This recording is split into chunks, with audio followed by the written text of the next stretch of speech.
दस्तावेज चैनल ਨਾਲ जुड़े हुए सारे दर्शकों को मेरे वालों प्यार भरे सत श्री अकाल।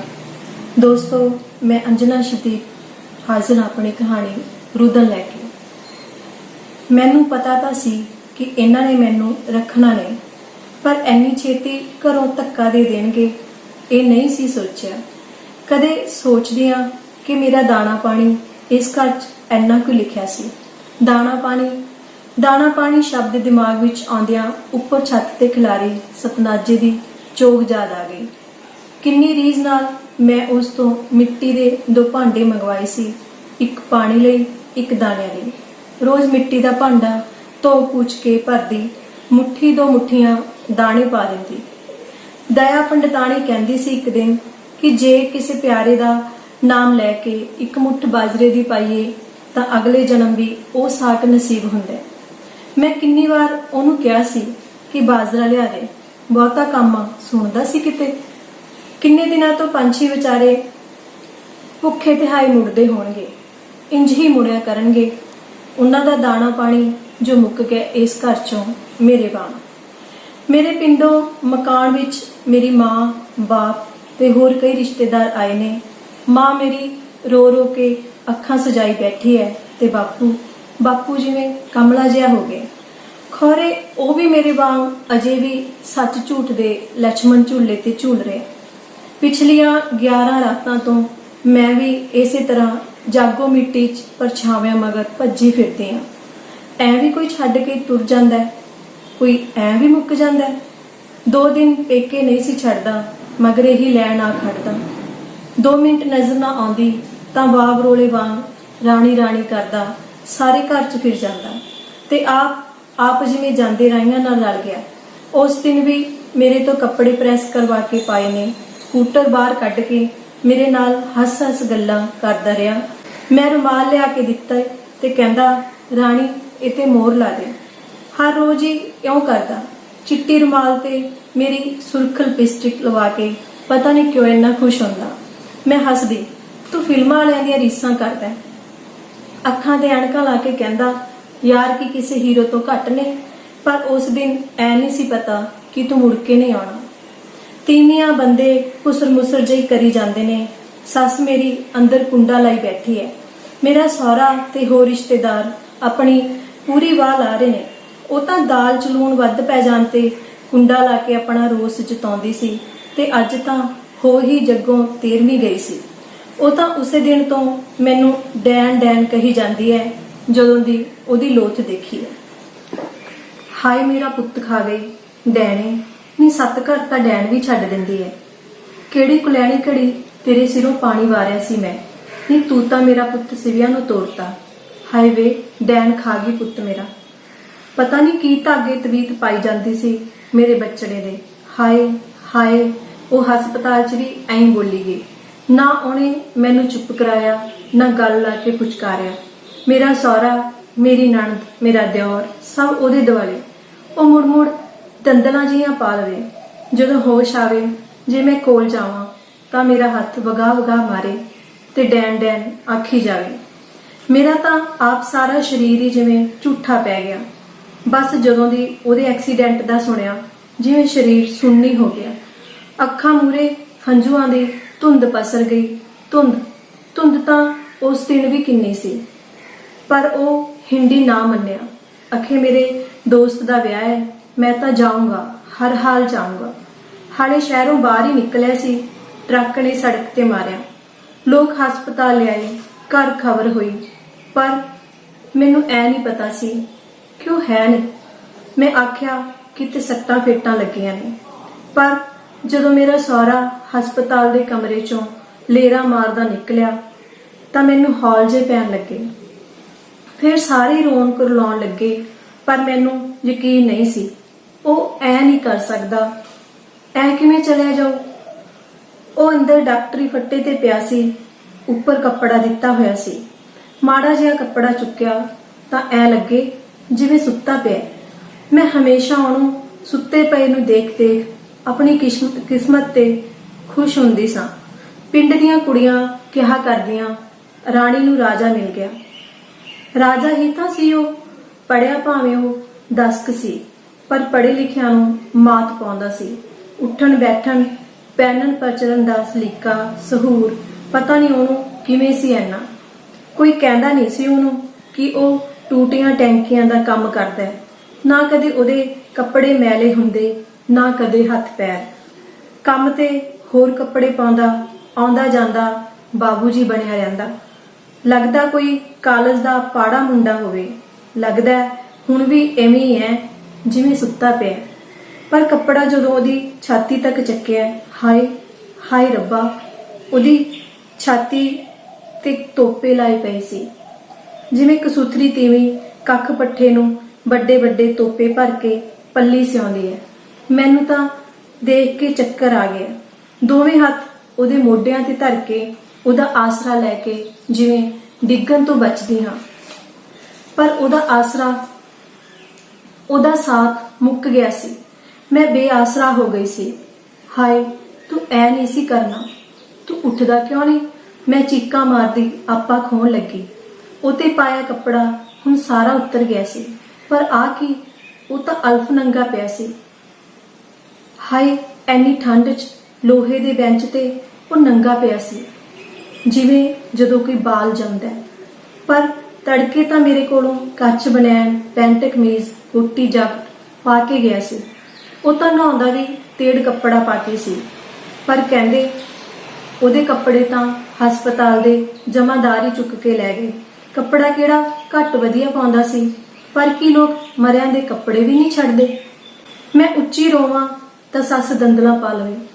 ਸਭ ਕਹਿਣ, ਰਾਣੀ ਸਬਰ ਕਰ, ਤੇਰੀ ਸੱਸ ਵੱਲ ਵੇਖ। ਜੋ ਹੋਣਾ ਸੀ ਹੋ ਗਿਆ, ਪਰ ਹਾਲੇ ਤਾਂ ਬਹੁਤ ਕੁਝ ਹੋਣਾ ਬਾਕੀ ਸੀ। ਜੇ ਮੇਰੇ ਕੋਲ ਕੋਈ ਔਲਾਦ ਹੁੰਦੀ ਤਾਂ ਨਹੀਂ ਸੀ ਮੈਂ ਕਿਸੇ ਤੋਂ ਡਰਦੀ। ਰੱਬ ਨੇ ਮੈਂ ਚੰਦਰੀ ਦੀ ਕੁੱਖ ਨੂੰ ਭਾਗ ਨਾ ਲਾਏ। ਬਥੇਰੀਆਂ ਦਵਾਈਆਂ ਬੂਟੀਆਂ ਖਾਈਆਂ, 100 ਥਾਈਂ ਮੱਥੇ ਰਗੜੇ। ਜਦੋਂ ਕੋਈ ਫਰਕ ਨਾ ਪੈਂਦਾ ਤਾਂ ਉਹ ਕਹਿੰਦਾ, ਹਾਲੇ ਕੀ ਸਾਲੀ ਉਮਰ ਵੀ ਆ ਗਈ, 3 ਸਾਲ ਤਾਂ ਹਾਲੇ ਵਿਆਹ ਨੂੰ ਹੋਏ ਨੇ। ਵਧੀਆ, ਜਵਾਕ ਜੱਲੇ ਚਾਹੀਦੇ ਨਹੀਂ ਹਾਲੇ, ਅਜੇ ਤਾਂ ਆਪਣਾ ਨਵਾਂ ਵਿਆਹ ਹੋਇਆ। ਸੱਚੀ ਚਾਹ ਤਾਂ ਜੇ ਨਵੇਂ ਵਿਆਹ ਵਾਂਗ ਹੀ ਚੜਿਆ ਰਹਿੰਦਾ। ਕਦੇ ਚੂੜੀਆਂ ਲਿਆਉਂਦਾ, ਕਦੇ ਸੈਂਟ, ਕਦੇ ਕੁਝ ਹੋਰ। ਮਾਂ ਤੋਂ ਚੋਰੀ ਕਮਰੇ 'ਚ ਪਤਾ ਨਹੀਂ ਕਦੋਂ ਲੁਕੋ ਦਿੰਦਾ। ਰਾਤ ਨੂੰ ਕੱਢਦਾ ਜਿਵੇਂ ਕੋਈ ਖਜ਼ਾਨਾ ਹੋਵੇ। ਉਹਦੀਆਂ ਲਿਆਂਦੀਆਂ ਚੀਜ਼ਾਂ ਨਾਲ ਸ਼ਿੰਗਾਰਦਾਨ ਭਰਿਆ ਪਿਆ, ਪਰ ਹੁਣ ਇਹਨਾਂ ਚੀਜ਼ਾਂ ਦੀ ਮੈਨੂੰ ਲੋੜ ਨਹੀਂ ਰਹਿਣੀ। ਸੱਸ ਮੇਰੀ ਨੇ ਆਖਰ ਕੁੰਡਾ ਖੋਲਿਆ, ਪਰ ਇੱਕ ਸ਼ਰਤ ਤੇ ਕਿ ਇਹ ਡੈਨ ਨਹੀਂ ਮੇਰੇ ਘਰ 'ਚ ਰਹਿਣੀ ਚਾਹੀਦੀ। ਮੈਂ ਡੈਨ ਕਦੋਂ ਦੀ ਹੋ ਗਈ? ਡੈਨ ਸ਼ਬਦ ਤੋਂ ਤਾਂ ਮੈਨੂੰ ਬੜਾ ਡਰ ਲੱਗਦਾ ਸੀ। ਜਦੋਂ ਨਿੱਕੇ ਹੁੰਦਿਆਂ ਮੇਰੀ ਨਾਨੀ ਡੈਨ ਦੀ ਕਹਾਣੀ ਸੁਣਾਉਂਦੀ ਕਿ ਉਹਨੇ ਰਾਜਕੁਮਾਰ ਨੂੰ ਮੱਖੀ ਬਣਾ ਕੇ ਕੈਦ ਕਰ ਲਿਆ ਸੀ, ਤਾਂ ਮੈਨੂੰ ਘਰ ਦੇ ਹਨੇਰੇ ਖੁੰਝਿਆਂ 'ਚ ਡੈਨ ਹੋਣ ਦਾ ਭਰਮ ਪੈਂਦਾ। ਪਰ ਹੁਣ ਤਾਂ ਮੈਂ ਖੁਦ ਡੈਨ ਸੀ। ਸੱਚ ਕਹਾਂ, ਮੈਨੂੰ ਹੁਣ ਖੁਦ ਤੋਂ ਵੀ ਡਰ ਲੱਗਦਾ। ਮੇਰੀ ਸੱਸ ਮੈਨੂੰ ਮੇਰੇ ਦਿਓਰ ਦੇ ਬਿਠਾਉਣ ਲਈ ਰਾਜੀ ਨਹੀਂ ਸੀ। ਅਖੇ ਇਹ ਤਾਂ ਇਹ ਤੋਂ ਬੜਾ ਛੋਟਾ ਹੈ। ਨਾ ਇਹ ਉਦੋਂ ਛੋਟਾ ਨਹੀਂ ਸੀ ਜਦੋਂ ਗੁਆਂਢੀਆਂ ਦੀ ਕੁੜੀ ਨੂੰ ਚਿੱਠੀਆਂ ਲਿਖਦਾ ਸੀ। ਉਹ ਉਦੋਂ ਵੀ ਛੋਟਾ ਨਹੀਂ ਸੀ ਜਦੋਂ ਉਹਨੇ ਇੱਕ ਦਿਨ ਮੈਨੂੰ ਗੁਸਲਖਾਨੇ ਵਿੱਚ ਫੜ ਲਿਆ ਸੀ। ਕੱਲ ਤੱਕ ਤਾਂ ਮੇਰੀ ਸੱਸ ਇਹਦੇ ਲਈ ਕੁੜੀ ਭਾਲਦੀ ਫਿਰਦੀ ਸੀ, ਤੇ ਅੱਜ ਉਹਦਾ ਜਵਾਨ ਪੁੱਤ ਜਵਾਕ ਬਣ ਗਿਆ ਸੀ। ਸੋਚਦੀ ਹੋਣੀ ਕਿ ਬੰਜਰ ਕੁੱਖ ਵਾਲੀ ਨੂੰਹ ਨੂੰ ਘਰੇ ਬਿਠਾ ਕੇ ਨਵੀਂ ਵਹੁਟੀ ਦੇ ਦਾਜ ਦਹੇਜ ਤੋਂ ਵੀ ਜਾਉਂ। ਪਤਾ ਨਹੀਂ ਅੰਦਰ ਵੜ ਕੇ ਸਭ ਨੇ ਕੀ ਗਿੱਟ-ਮਿੱਟ ਕੀਤੀ। ਮੈਂ ਤਾਂ ਹਾਲੇ ਤੀਵੀਆਂ 'ਚ ਬੈਠੀ ਸੀ। ਮੇਰੇ ਚਾਚੇ ਦਾ ਮੁੰਡਾ, ਮੇਰਾ ਦਿਓਰ ਤੇ 5-6 ਹੋਰ ਬੰਦੇ ਮੇਰੀ ਪੇਟੀ ਅੰਦਰੋਂ ਕੱਢੀ ਆ ਰਹੇ ਸੀ। ਅੱਜ ਇਹ ਪੇਟੀ ਕਿੰਨੀ ਸੌਖੀ ਦਰਵਾਜ਼ਿਓਂ ਬਾਹਰ ਆ ਗਈ। ਮੇਰੇ ਵਿਆਹ ਵੇਲੇ ਇਹੀ ਪੇਟੀ ਅੰਦਰ ਨਹੀਂ ਵੜਦੀ ਸੀ। ਦਰਵਾਜ਼ਾ ਖੁੱਲਾ ਕਰਵਾਇਆ ਸੀ। ਪੇਟੀ ਦੇ ਕੁੰਡੇ ਤੇ ਹਾਲੇ ਵੀ ਖੰਮਣੀ ਬੰਨੀ ਪਈ ਸੀ। ਮੇਰੀ ਪੇਟੀ 'ਚ ਪਈਆਂ ਦਰੀਆਂ ਨੇ ਹਾਲੇ ਇਸ ਘਰ ਤੇ ਮੰਜਿਆਂ ਤੇ ਵਿਛੀਆਂ ਵੀ ਨਹੀਂ ਸੀ। ਉਹਨਾਂ ਤੇ ਪਾਏ ਤੋਤੇ ਘੁੱਗੀਆਂ ਹਾਲੇ ਇਸ ਘਰ 'ਚ ਗੁਟਕੇ ਵੀ ਨਹੀਂ ਸੀ। ਪੇਟੀ 'ਚ ਪਏ ਭਾਂਡਿਆਂ ਨੇ ਹਾਲੇ ਇਸ ਘਰ ਦੇ ਭਾਂਡਿਆਂ ਨਾਲ ਸਕੀਰੀ ਨਹੀਂ ਪਾਈ ਸੀ।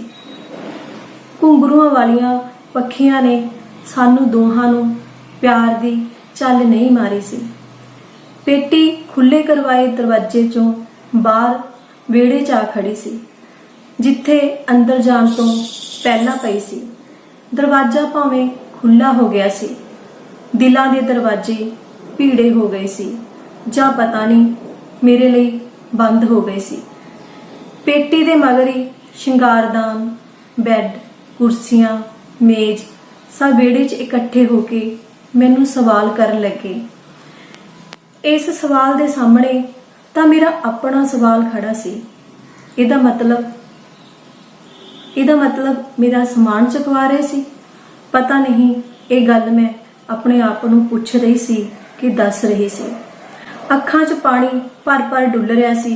ਜੀ ਕਰਦਾ ਹੈ ਉੱਚੀ ਉੱਚੀ ਰੋਵਾਂ, ਪਰ ਤੀਵੀਆਂ ਮੇਰਾ ਸਿਰ ਪਲੋਸ ਕਹਿ ਰਹੀਆਂ ਨੇ, ਬਸ ਸਬਰ ਕਰ ਰਾਣੀ, ਬਸ।